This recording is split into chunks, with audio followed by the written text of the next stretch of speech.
Hey, what's going on, guys? It's your boy, WongT93, and today I'm going to be teaching you how to create your first dynasty.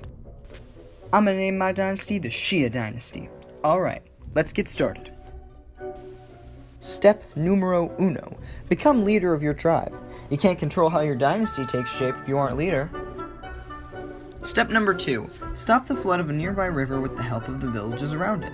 Think of it as a little team-building exercise. Step number 3. Put those villages under one ruler, which would be you, of course. Step number 4. Make your son heir to the throne. Step 5. Die. Step number 6. Have the heir that becomes ruler repeat steps 4 and 5. And that's pretty much it. As long as there are no tyrants, you should be okay. Remember, no tyranny.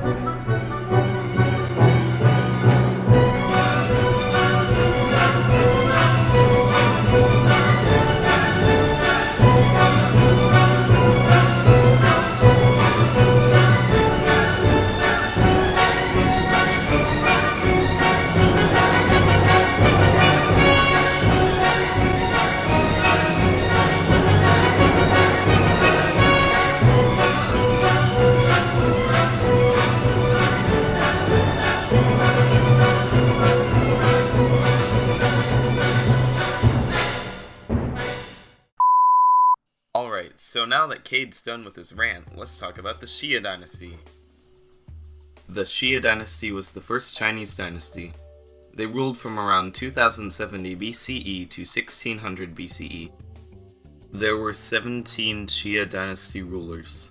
The 17 rulers were Yu, Kui, Tai Kang, Zong Kang, Shang, Shao Kang, Dru, Huai, Mang, Shi, Bu Sheng, Zhang, Jin, Konggaya, Gao, Fa, and Ji. The class structure of the Xia dynasty started out with the Xia king. He was at the top of the classes, often regarded as the descendant of the heavenly king or emperor. The kingdom had adopted farming as the main source of the economic income. Below the king was the feudal lords/nobles. This group composed of either the royal family or the clan which contributed towards the Xia dynasty. They helped the Xia king rule China. Peasants then came after. They usually worked for the lord/nobles. Qiu and Gong were below the peasants. Basically, they herded goats, pigs, and cattle for a living. The Gongs were the craftsmen. Then came the labor workers. Women mostly worked indoors, while the men worked outdoors. And finally, there were the slaves. They were usually massacred and used for sacrificial purposes. The Xia defeated the surrounding tribes and became the first empire under the leadership of Emperor Yao. He was considered a wise philosopher king that ruled and worked in the public's best interest. His first challenge was to try and stop the flooding of the Yellow River, so he appointed a man named Gun, who had failed to solve the problem. He wanted to solve the problem on his own, however, he underestimated the strength of nature. Yao had relinquished rule and named his son to be the successor. His son, Yun Sun, was upset with Gun's failure, so he had Gun's son to complete the work. Gun's son asked other tribes for help in stopping the floods by building canals to change the flow of water into the seas during the flooding seasons. This project lasted for around 13 years. They started to use bronze to make sculptures, weapons, and other tools. The Xias also started to make and weave silk. They also made a calendar based on the sun and moon patterns. Yu ruled for 45 years, and on his deathbed he named his son Kui as his successor. Kui grew up fatherless for most of his childhood because his father refused to come home until the flooding stopped. After Kui's rule, he appointed his son, Tai Kang. He was a poor ruler, but many of his successors were highly skilled and had numerous inventions. The fall of the Xia dynasty began to decline under the rule of Kongjai, who ruled from 1789 to 1758 BCE. Kongjai was succeeded by Gao and then Fa, who both only tried to improve their own lives. The fall was blamed on the last king, Ji, who had fallen in love with an evil woman and became a tyrant.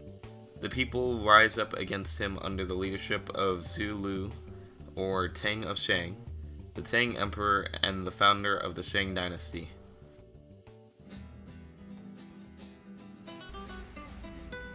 After King Tang of Shang defeated Xia tyrant Ji, the Xia dynasty became the Shang dynasty. During the Shang dynasty, writing developed in China, which was very important for trade, written history, and records. Presenting the I Ching.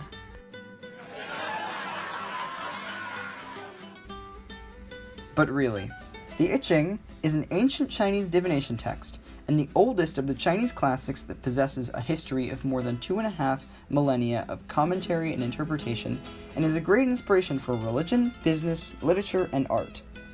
It was either written or compiled around 1250 through 1150 BCE.